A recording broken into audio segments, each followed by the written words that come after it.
You ever wake up in a new place and think you finally caught a break, only to realize, a little too late, you've moved right into the jaws of neighborhood madness?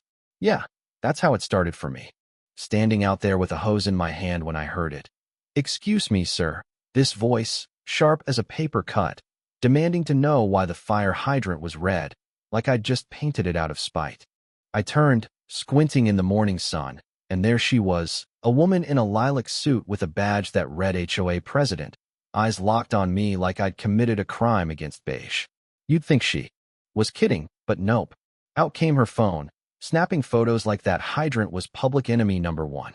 That was the exact moment I realized Maple Drive wasn't just a cul-de-sac, it was the front line in some war against common sense. I'd barely lived there 2 weeks. Every house looked the same, every lawn manicured within an inch of its life. 20 years as a fire safety engineer. And I never imagined the most dangerous thing I'd face was a woman named Karen who thought dandelions were an act of rebellion. She marched over and pointed at that hydrant, quoting bylaws like she was reading the gospel. Apparently, anything brighter than oatmeal violated community harmony. I tried to explain, hydrants are city property, repainted red for visibility, you know? So firefighters can actually find them. She wasn't having it. "Everything inside our gates falls under the HOA," she declared, her eyes daring me to argue. And before I knew it, she was scribbling on her clipboard. "You'll get a violation notice by morning. Fines for each hydrant." I just stared, thinking, this can't be real. That evening, I met my neighbor, Dave, a man with the beaten-down look of someone who survived a tour of duty under Karen's regime. He told me how she'd made him repaint his mailbox because blue was apparently too depressing. We shared a laugh, but I could see the exhaustion behind his smile. "Welcome to Maple Drive, buddy. The HOA runs this place tighter than a prison camp." Sure enough, the next day, a violation letter showed up on my doorstep, demanding I paint every hydrant beige. I stuck it to my fridge like some twisted kid's drawing and decided I wasn't going down without a fight. At the first HOA meeting, I walked into a room that smelled like lemon cleaner and defeat. Karen ran the show, flipping through slides of hydrant violations like she was prosecuting a case on prime time.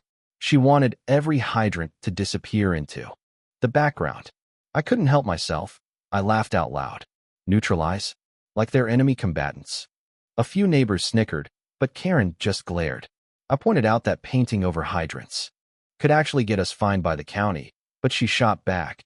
The HOA supersedes external interference. Logic had clearly left the building. The board voted to repaint.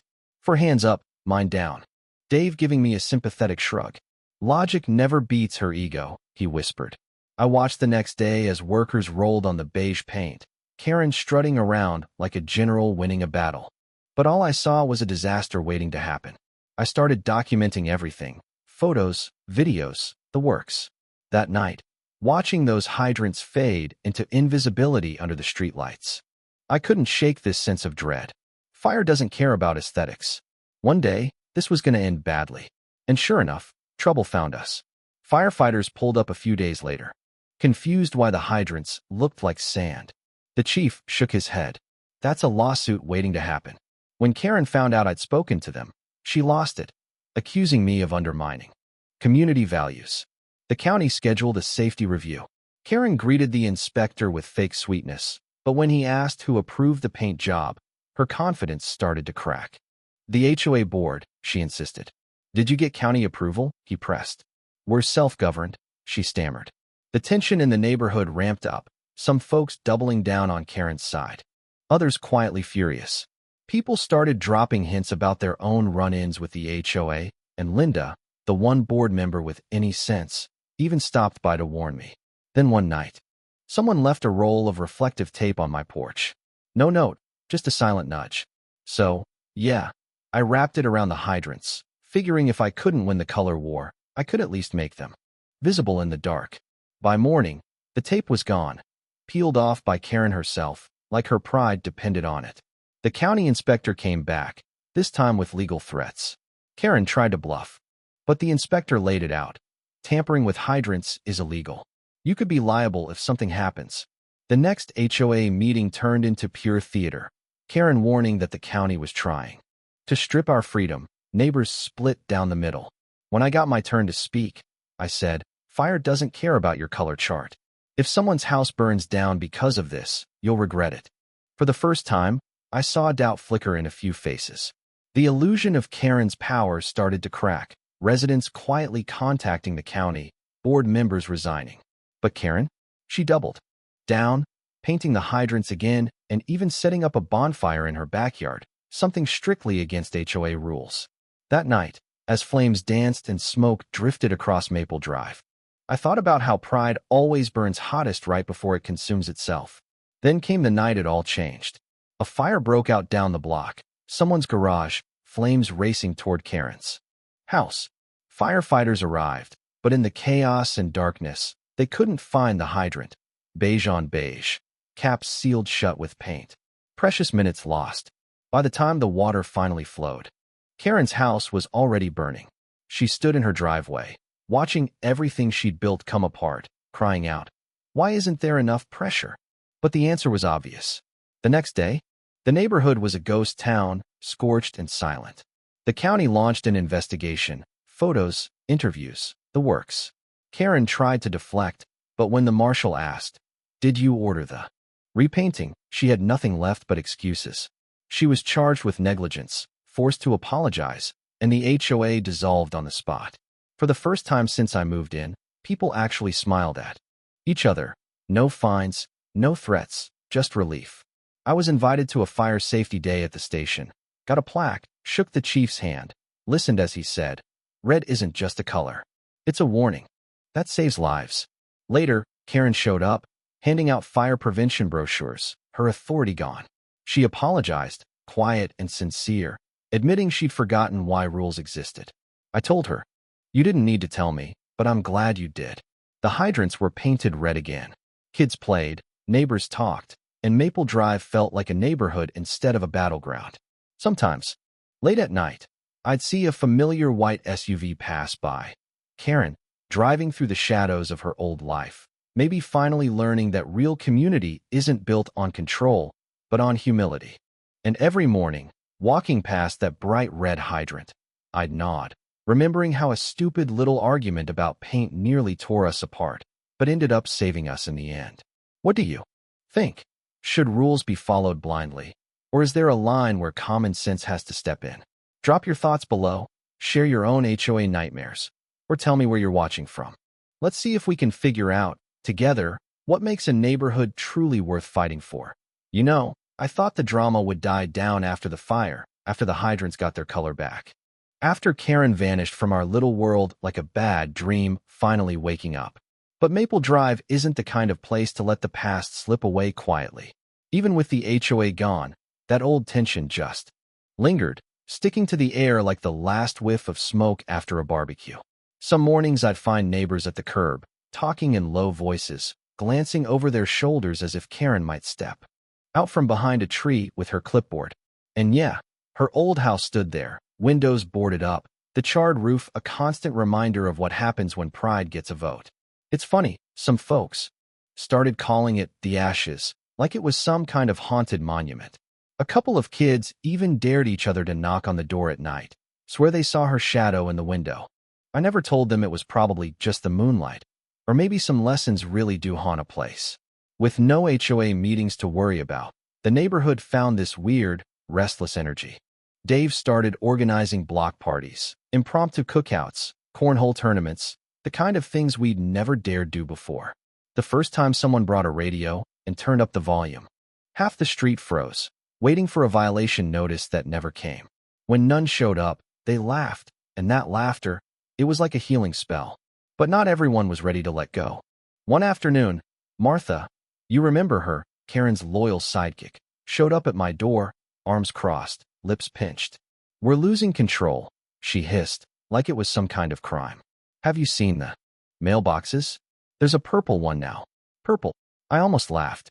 "Yeah, and there's a mailbox down the block painted like a watermelon. Got any more problems with fruit?" She didn't get the joke. Some folks, you just can't reach. The county sent more crews to double-check the hydrants, put up fresh reflective markers, even gave out little safety pamphlets. A few neighbors grumbled about government overreach, but nobody wanted to fight them, not after what we'd seen. The fire chief himself came by one Saturday, bringing a big red bow and tying it around the hydrant that started the whole mess. For good luck, he winked. Someone snapped a photo, and it made the front page of the local paper. My phone blew up with texts. "You made the news, hero." I just kept thinking about how close we came to losing everything over something so small. Then, as if on cue, Karen resurfaced. Well, not in person at first. It started with anonymous letters, slipped into mailboxes, printed on fancy stationery with no signature, but her voice all over it. "Standards matter," she wrote. "Don't let this street fall apart." Some people tossed them in the trash. Others started arguing on the neighborhood forum about restoring order. Me? I kept the letters, figuring every story needs a paper trail. But it wasn't just Karen's ghost we were up against. Without her policing every blade of grass, new problems cropped up. Someone started parking a rusty RV in front of their house. Honest to God, looked like it hadn't moved since the Carter administration. It became the talk of the street. Dave shrugged. "It's ugly, sure, but it's not hurting anybody." Others muttered about property values and the good old days when beige meant order. That's when Linda, the quiet board member, surprised everyone by knocking on doors, asking how folks really felt about the RV, the mailboxes, the cookouts, even about Karen. Turns out, most people didn't miss the rules. They just missed feeling like someone was looking out for them. Community, they said, not control. And that's when the idea hit. Maybe we didn't need an HOA. We just needed each other. So, we started a little tradition. Every Sunday evening, folks brought lawn chairs to the corner by the hydrant, just to talk, swap stories, or listen.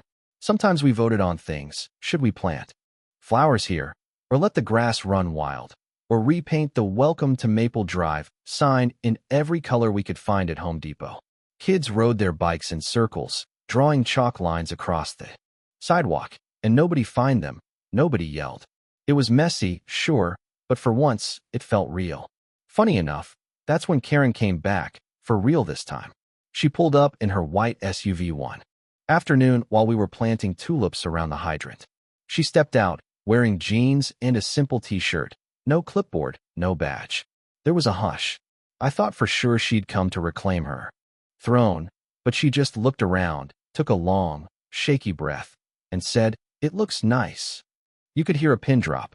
I could see her scanning the mailboxes, the RV, the flowers, her old kingdom. Change for good. Someone, probably Dave, offered her a glass of lemonade. She sat down on the curb, legs stretched out, just a neighbor among neighbors, quiet and maybe a little bit humbled. Later that evening, as the sun set and people drifted home, Karen came over to me. "I know I made a mess of things," she said softly. "I was so afraid of things falling apart that I didn't realize I was the one cracking them." For a second, I almost felt sorry for her. "You know," I said, "this street always needed a little color." She managed a weak smile. "I see that now. Maybe it's not so bad." By the time summer rolled in, Maple Drive had changed. No more memos, no more threats, just people learning how to live together, arguments and all. When the county called for a meeting about forming a new association, most folks just laughed. "We've had enough of those for a lifetime," Dave said, to general agreement. You still see the scars, of course, the mailbox that never quite lost its smoke stain, the patch of lawn where nothing grows just right, Karen's old house slowly getting fixed up by a young family who has no clue about the war that raged on their front steps. But those scars, well, they're part of the story now. So yeah, if you ever drive down Maple Drive and see that bright red hydrant, a mailbox painted purple, and kids drawing dragons on the sidewalk, you'll know this place survived more than fire. It survived pride, survived fear, and most importantly, survived itself. Now let me ask you, would you trade a little chaos for a life with no color? Or is a messy, unpredictable, real neighborhood worth a few bumpy patches along the way? Drop your answers below. Tell me about the wildest thing your neighborhoods ever argued over. Or just let me know if you'd ever want to live on a street like ours. Because in the end, what's a community if not a collection of stories, some tragic, some hilarious, all stitched together by the color red and a little stubborn hope?